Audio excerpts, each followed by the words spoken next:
Hello friends, मी स्वप्नील अग्रवाल। आपण previous व्हिडिओमध्ये differential equation हा चॅप्टर चालू केला। त्यामध्ये आपण ऑर्डर ऑफ डिफरन्शियल इक्वेशन व डिग्री ऑफ डिफरन्शियल इक्वेशन हे पाहिले। तसेच आपण types of solution of differential equation पाहिले। त्यामध्ये जनरल सोल्युशन व तसेच पर्टिक्युलर सोल्युशन व त्यावरील एक्झाम्पल पाहिले।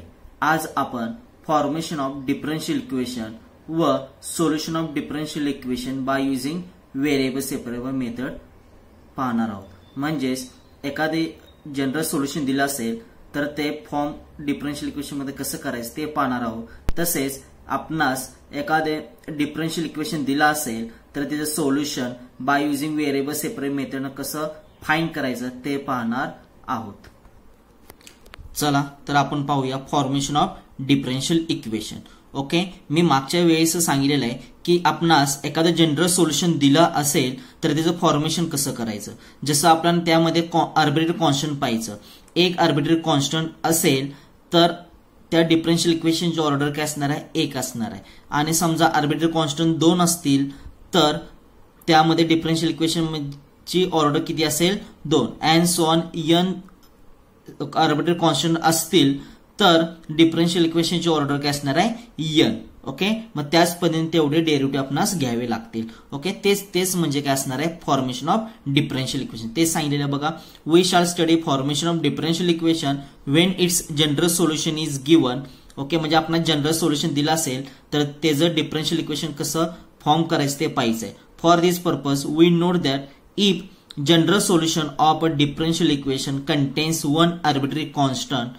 ओके, म्हणजे general solution of differential equation मध्ये आपल्याला वन आर्बिट्ररी कॉन्स्टंट दिलं then corresponding differential equation will be of order one.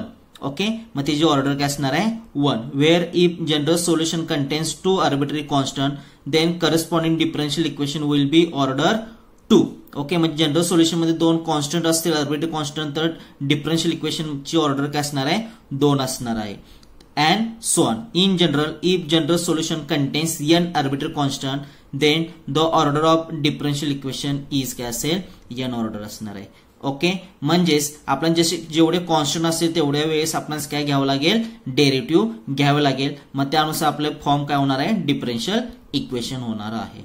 Okay, आता आपण त्यावरील एक्झाम्पल पाहूया। First example, form the differential equation whose general solution is x cube plus y cube equal to 4ax।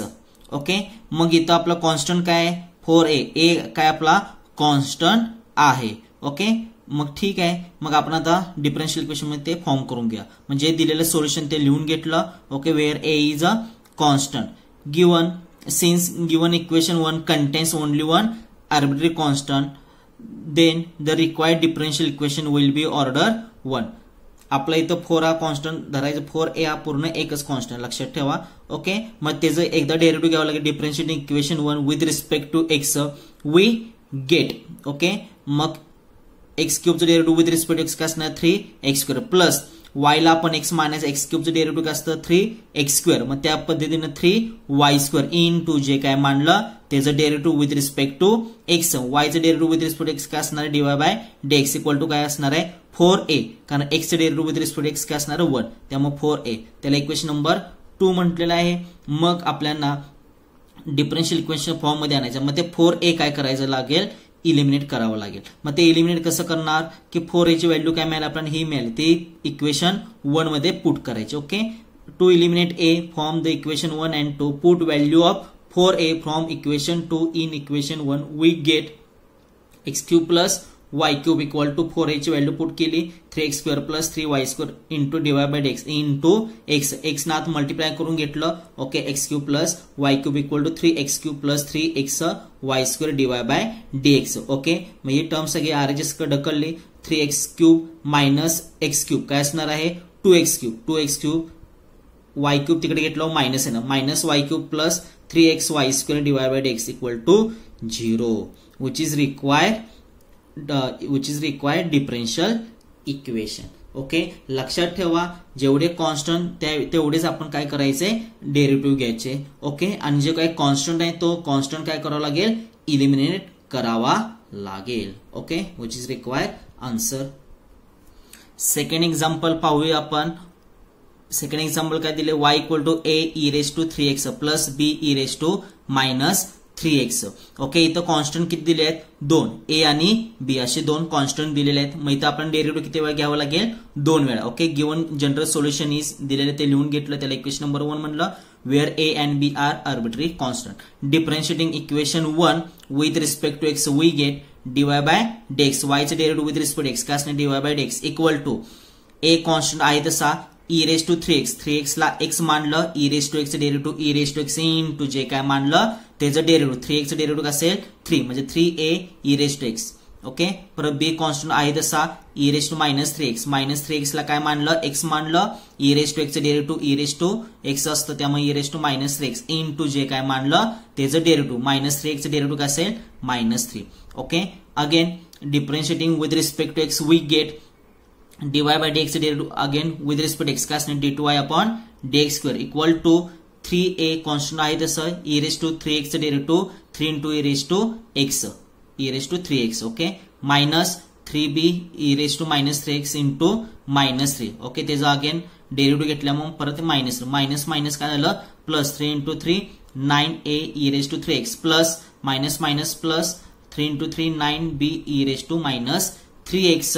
Okay, मग d2y upon dx square equal to 9 into 9 common निघेल ना, into ब्रॅकेटमध्ये काय राहील a e raise to 3x plus b e raise to minus 3x. Okay, मग d2y upon dx square equal to 9y, कारण की a e raise to 3x plus b e raise to minus 3x ची value काय y. Okay, म्हणजे इथं आपोआप काय आपला कॉन्स्टंट इलिमिनेट होणार आहे म्हणजे 9y येणार. ओके, मग देअरफॉर 9y इकडे घ्या, d2y upon dx square minus 9y equal to 0 which is required differential equation. बघा इथं महत्वाच्या दोनच गोष्टी आहेत की कॉन्स्टंट किती आहे ते चेक करायचं आणि कॉन्स्टंट तो इलिमिनेट करण्याचा प्रयत्न करायचा, मग ते काय असणार आहे, डिफरन्शियल इक्वेशन असणार आहे. आता आपण नेक्स्ट एक्झाम्पल पाहूया. नेक्स्ट एक्झाम्पल बघा, form the differential equation of all lines parallel to the line 3x plus 2y plus 5 equal to 0. Okay, मग the general equation of line parallel to the line 3x plus 2y plus 5 equal to 0 is 3x plus 2y plus c equal to 0 where c is constant. कारण की जे काय lines आहेत ते पॅरल to त्या लाईनला काय पॅरल म्हणजे सगळे लाईन्स इक्वेशन सेम असणार, फक्त कॉन्स्टंट काय होणार आहे, चेंज होणार, त्यामुळे प्लस सी घेतलेलं आहे. ओके, ठीक आहे, मग कॉन्स्टंट किती आहे, एकच, मग एकदाच डेरिव्हेटिव्ह घ्यावं लागेल. Differentiating with respect to x we get 3x derivative 3 plus 2 आहे तसं y चं derivative with respect to x काय असणार, dy by dx plus c चं derivative with respect to x, कॉन्स्टंटचं डेरिव्हेटिव्ह विथ रिस्पेक्ट टू काही असू देईल ते ऑलवेज 0 असतं, प्लस 0 इक्वल टू 0. ओके, मग काय असणार आहे, मग therefore 2 dy by dx plus 3 equal to 0 which is required differential equation. Okay, आपण फोर्थ एक्झाम्पल पाहणार आहोत. Form the differential equation of family of lines having x intercept a and y intercept b.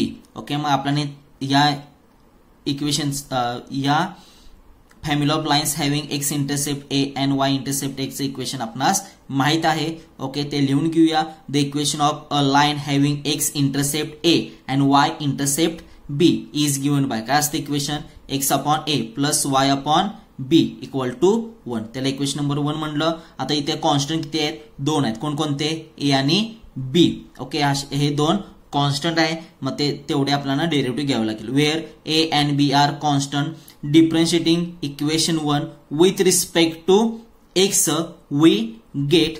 Okay, म्हणजे 1 upon a, x derivative with respect x काय असणार आहे 1 upon a plus 1 upon b constant आहे तसं y चे derivative with respect to x काय असणार dy by dx equal to 0. Okay, मग काय असणार आहे 1 अपॉन ए तिकडे घेतलं मायनस 1 अपॉन ए आणि बी तिकडे घेतलं काय असणार आहे न्यूमरेटर जाणार आहे म्हणजे मायनस बी अपॉन ए.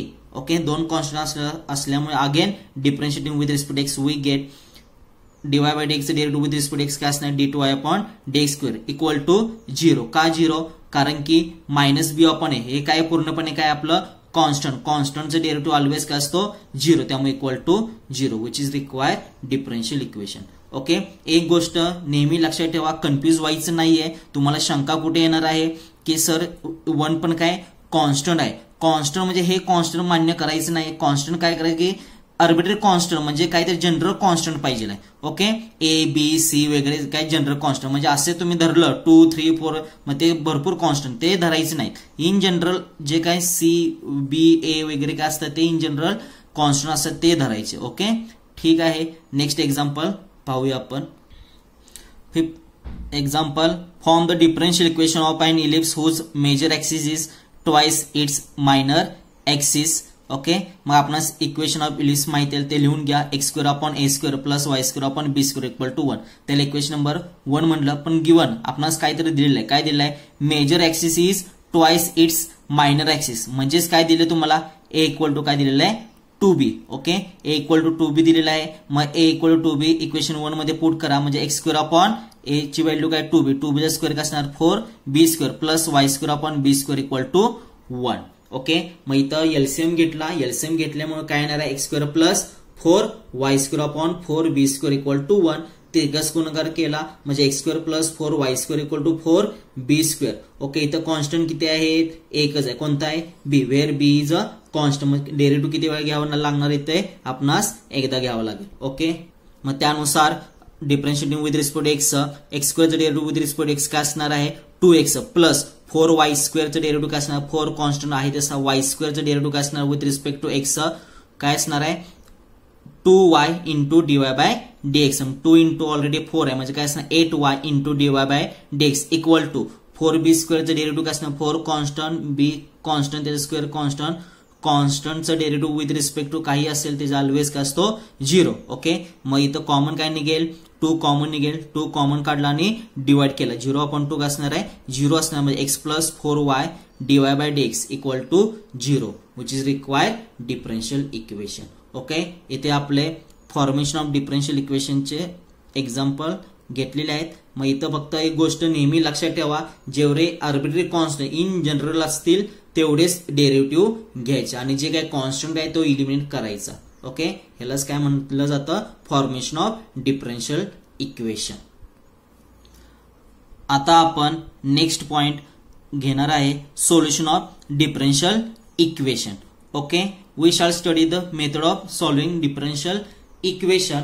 म्हणजे आपल्याला डिफरन्शियल इक्वेशन दिलं असेल तर त्याचं जनरल सोल्युशन कसं फाइंड करायचं ते जे मेथड आहे. मेथडचं नाव काय? Variable separable method. नावातच आहे. म्हणजेच काय? व्हेरिएबल सेपरेबल मेथड म्हणजेच काय? एक्सचे टर्म एकत्र घ्यायचं, वायचे टर्म एकत्र घ्यायचं आणि त्याचं काय घ्यायचं?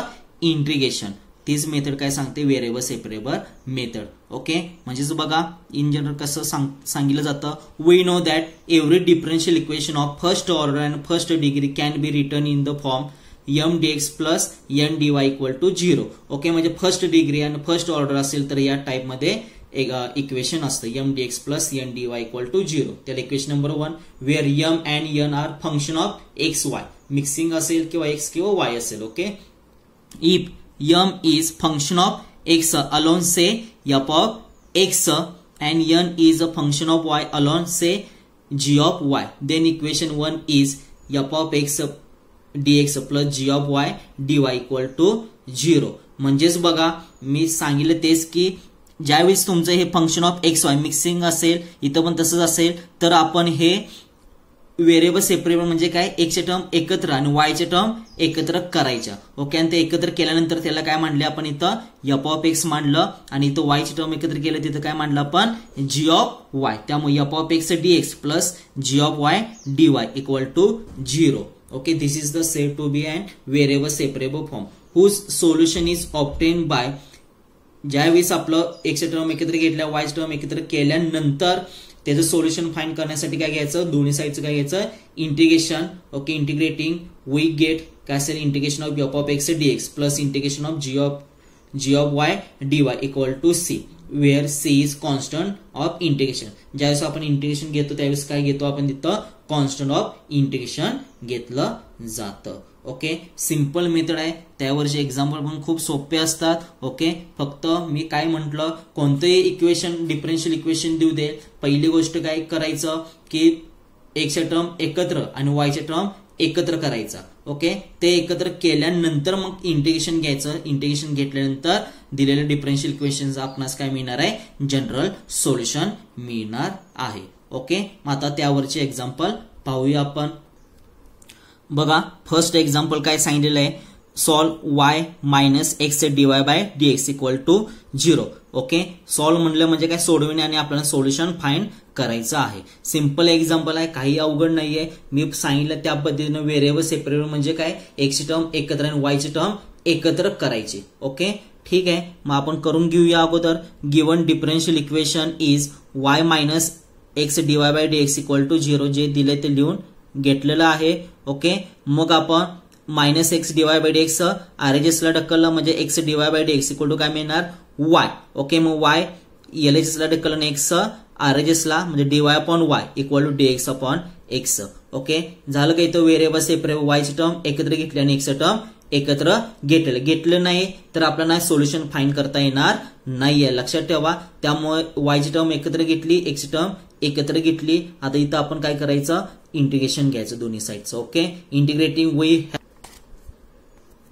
ओके, इथे इंटिग्रेशन घेतलं, integration dy upon y equal to integration of dx upon x plus log c. Okay, आपण कॉन्स्टंट प्रोपगेशन घेतो पण दोन्हीकडे लॉग घेणार आहे इंटिग्रेशन घेतल्यामुळे, मग त्यामुळे इथं आपण कॉन्स्टंट प्रोपगेशन काही घेऊ शकतो. तुम्ही कॉन्स्टंट सी म्हटलं तरी चालेल, काही पण सुटेबल आपल्याला सुटेबल वाटेल त्या पद्धतीने घेऊ शकता तुम्ही. Okay, dy upon y 1 upon एक्सचं derivative integration with respect x काय असणार आहे, लॉग एक्स. मग 1 अपॉन वायचं integration with respect to y काय असणार आहे, log y equal to 1 upon एक्सचं इंटिग्रेशन विथ रिस्पेक्ट एक्स काय असणार, log x plus log c आहे. तसं कन्फ्युज व्हायचं नाही, पण इथं कॉन्स्टंट प्रोपगेशन काही घेऊ शकतो. ओके, सी पण कॉन्स्टंट, लॉग सी पण काय असणार आहे, कॉन्स्टंट. आपल्याला ना सुटेबल होण्यासाठी आपण ते घेतलेलं आहे. Okay, log y equal to log x plus log c, log a plus log b काय असतो, लॉग ए बी. मग त्यानुसार काय असणार, लॉग एक्स सी. लॉग काय होणार आहे, कॅन्सल, म्हणजे वाय इक्वल टू काय मिळणार आहे तुम्हाला, एक्स सी. ओके, काही जणांना प्रॉब्लेम आहे की सर मी हे इकडे घेतलं आणि हे तिकडे घेतलं तर चालेल का, चालेल, काय नाही. मग थोडाफार इकडं इंटरचेंज होऊ शकतो की x equal to y c वगैरे असं आन्सर येऊ शकतं. ओके ठीक आहे, नेक्स्ट एक्झाम्पल आपण पाहूया. नेक्स्ट एक्झाम्पल काय दिले बघा, solve dy upon dx equal to x square y plus y. Okay, मग प्रथम काय करावं लागेल, जे दिले ते लिहून घ्यायचं सोल्युशन मध्ये, dy by dx equal to जे दिले ते लिहून घ्यायचं. ओके, त्यातनं कॉमन काय निघेल, वाय इंटू ब्रॅकेट मध्ये एक्स स्क्वेअर प्लस 1. ओके, मग वायची टर्म एकत्र करायची, एक्सची टर्म एकत्र करायची. ओके, मग ठीक आहे, वाय मी इकडे घेतला dy upon y equal to dx तिकडं आरएचएस ला घेतला म्हणजे x square plus 1 dx. Variable separable झालं का, झालेलं आहे. वायची टर्म एकत्र आणि एक्सची टर्म एकत्र घेतलेली आहे. ओके, घेतल्यानंतर मग इंटिग्रेशन घ्या. इंटिग्रेटिंग वी हॅव 1 अपॉन वायचं integration with respect to y काय असणार आहे, log y equal to x स्क्वेअरचं integration with respect to x काय असणार, एक्स क्यूब अपॉन 3. जसं एक्स रेस टू एनचं integration with respect to x काय असतं, x cube x raise to n plus 1 upon n plus 1. मग x स्क्वेअरचं काय असणार, x square plus 1 upon 2 plus 1. Okay, मग त्या पद्धतीने असेल प्लस 1चं derivative integration with respect to x काय असणार, x plus c. Okay, which is required general solution. Simple example असतात. प्रथम इथं फक्त एकच गोष्ट महत्वाची आहे की एक्सच्या टर्म एकत्र करायच्या आणि वायच्या टर्म एकत्र करायच्या. ओके, आणि त्याच्यानंतर ते इंटिग्रेशन घ्यायचं. आता त्यामुळे तुम्हाला इंटिग्रेशन डेरिव्हेटिव्ह येणं महत्वाचं आहे. थर्ड एक्झाम्पल पाहूया आपण. थर्ड एक्झाम्पल काय दिले बघा, solve dy by dx equal to 1 plus y square upon 1 plus x square. Okay ठीक आहे, मग given differential equation is dy upon dx equal to 1 plus y square upon 1 plus x square. Okay, dx RHS ला ढकलला. Okay, आणि इकडचा 1 plus y square LHS ला घेतला. Okay, मग dy upon 1 plus y square equal to dx upon 1 plus x square. Okay, variable separable झालं का, वायचे term एकत्र घेतला आणि एक्सचे टर्म एकत्र घेतला. ओके, मग integrating on both sides we get. Okay, मग is integration of dy upon 1 plus y square equal to integration of dx upon 1 plus x square. Okay, मग आपणास माहिती आहे की integration of 1 upon 1 plus y स्क्वेअरचं integration with respect to y काय असणार, tan inverse y equal to 1 upon 1 plus x स्क्वेअरचं integration with respect to x काय असणार आहे, tan inverse x plus c, which is require general solution. Okay ठीक आहे, next लेक्चरला आपण व्हेरिएबल सेपरेबल मेथडवरचे एक्झाम्पल पाहणार आहोत. Thank you so much.